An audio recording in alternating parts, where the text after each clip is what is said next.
السلام عليكم ورحمة الله وبركاته. ازيكم يا حبايبي، عاملين ايه؟ يا رب تكونوا بخير، وحشتوني. طبعا هنبتدي الفيديو بتاعنا بان احنا نفكر بعض. اول حاجة ان احنا نصلي على الرسول الكريم، اللهم صل وسلم على سيدنا محمد وعلى اله وصحبه وسلم. تاني حاجة برضو بنفكر بعض ان احنا بندعي لاخواتنا واهلنا في فلسطين، ان ربنا يكبر بخاطرهم وينجيهم وينصرهم يا رب. النهارده بقى جايه ادردش معاكم في حديث شريف عن الرسول عليه الصلاه والسلام. قريته وعجبني. طبعا الاحاديث الشريفه كلها طبعا تعجبنا كلنا، بس ده لمس حاجه عندي معينه. الحديث الشريف بيقول: قال رسول الله صلى الله عليه وسلم: استعينوا على قضاء حوائجكم بالكتمان. صدق رسول الله صلى الله عليه وسلم.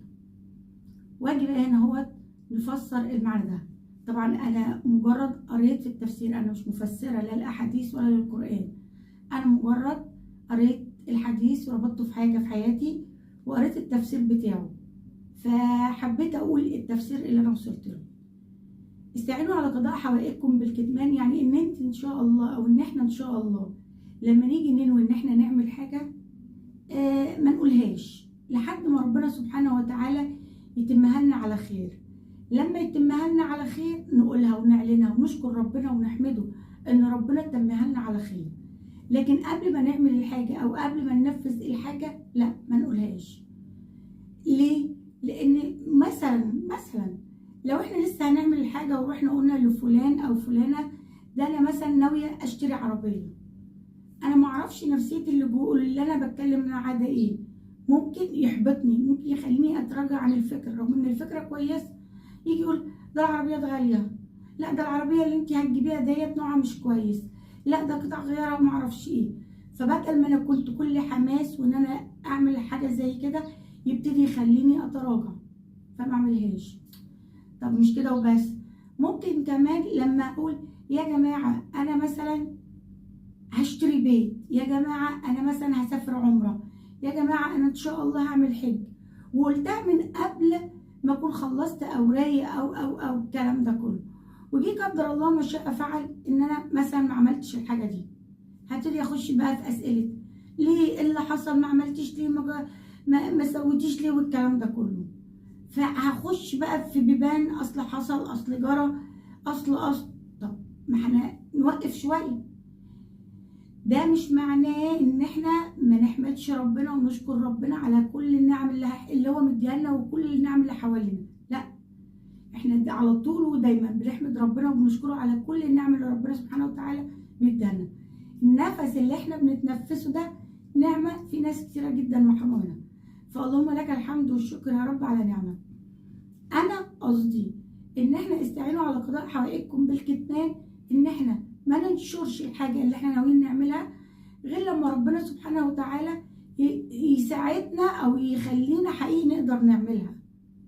وبعد ما نعملها حقيقه ننشر الخبر ونحمد ربنا ونخلي الناس كلها تشوف احنا عملنا ايه ويقلدونا، وهم كمان ياخدوا الصفه الحلوه دهيت، او هم كمان يخطوا الخطوه دهيت ونقول لهم عملنا ايه وسوينا ايه والكلام ده كله. بس بعد ما ربنا سبحانه وتعالى يكون يسر لنا الامر وان احنا عملنا الخطوه، نحمد ونشكر ربنا وكده. قبل كده من فضلكم نكتم على ده، مش كلامي، ده رسولنا الكريم اللهم صل وسلم على سيدنا محمد وعلى اله وصحبه وسلم. ده مش كلامي، هو اللي بيقول لنا نكتم على الحاجه لحد ما تحصل، وان شاء الله لما تحصل ننشر الخبر ونفرح الناس ونفرح مع الناس. اكيد لما كل واحده فينا هتفكر هتلاقي حقيقه كام حاجه كانت نفسها تعملها، ولما ابتدت تقول انا هجيب، انا هعمل، انا هسوي، لقيت ان في حاجات كتير جدا من الحاجات اللي هي كانت ناويه تعملها او كان نفسها تعملها ما عملتهاش. اول حاجه ده طبعا سواء اتعملت او ما اتعملتش ده بامر ربنا سبحانه وتعالى. الحاجه الثانيه، انت ما تضمنيش النفوس بتاعت الناس اللي انت بتتكلمي معاها. الناس دي ممكن تكون معاها اكتر من اللي معاكي، والناس دي ممكن تكون احسن منك، والناس دي ممكن تكون عندها حاجات انت ما عندكيش. بس دي نفس، في نفوس كده ان ايه ده انت تجيبي انت تعملي. ده مش معناه انا بشكك في الناس كلها، بس هي النفس كده. فعشان كده احنا عايزين نتجنب الامر ده. انت نفسك او انت نفسك تعملي حاجه، استعينوا على قضاء حوائجكم بالكتمان. خلاص، ان احنا نبتدي كده هو نخطط ونشوف ونعمل الحاجه لحد ما ربنا سبحانه وتعالى يتمها لنا على خير، وبعد كده نبتدي ننشر للناس، نحمد ربنا ونشكره، والناس كلها تقلدنا والناس كلها تخطي الخطوه دي كلها وهكذا. قبل كده بلاش. النصيحه اللي بنقولها لكم دهيت انا بحاول اطبقها على نفسي، قبل كده ما كنتش بطبقها. كان في حاجات كتير جدا اقول انا هعمل، انا هسوي، انا هجيب، فلقيت ان في حاجات بتحصل وفي حاجات ما بتحصلش، وابتديت اتسال ما جبتيش ليه، ما عملتش ليه. فابتديت اقول لا، حقيقي لازم حقيقي الواحد يطبق الحديث الشريف ده هو. فابتديت الحاجه اللي انا ناويه اعملها او بخطط ان انا هعملها او اجيبها، اكتم شويه لحد ما اشوف ربنا رايد لي ان الحاجه دي اعملها، وعملتها الحمد لله. ابتدي اقول للناس كلها بحيث ان هم يقلدوا ويعملوا، وهم كمان يحمدوا ربنا ويشكروا ربنا، واحنا كلنا نحمد ربنا ونشكر ربنا ان احنا عملنا الحاجه دي. دي حاجه قريتها فحبيت اقولها لكم.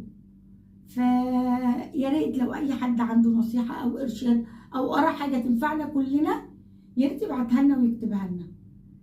هستنى ان شاء الله تعليقاتكم الجميله اللي دايما بتشد ايديا وبتحمسني لقدام في ان انا اعمل فيديوهات تانيه. وبأكد عليكم تاني، انا لا مفسره لا القرآن ولا مفسره لحديث. انا حاجه قريتها سواء في القرآن او في الحديث الشريف ولقيتها تليق عليا واتنصحت بيها، فحبيت ان انا انصحكم بيها. فالدل على الخير كفاعله. شكرا ليكم. سلام عليكم.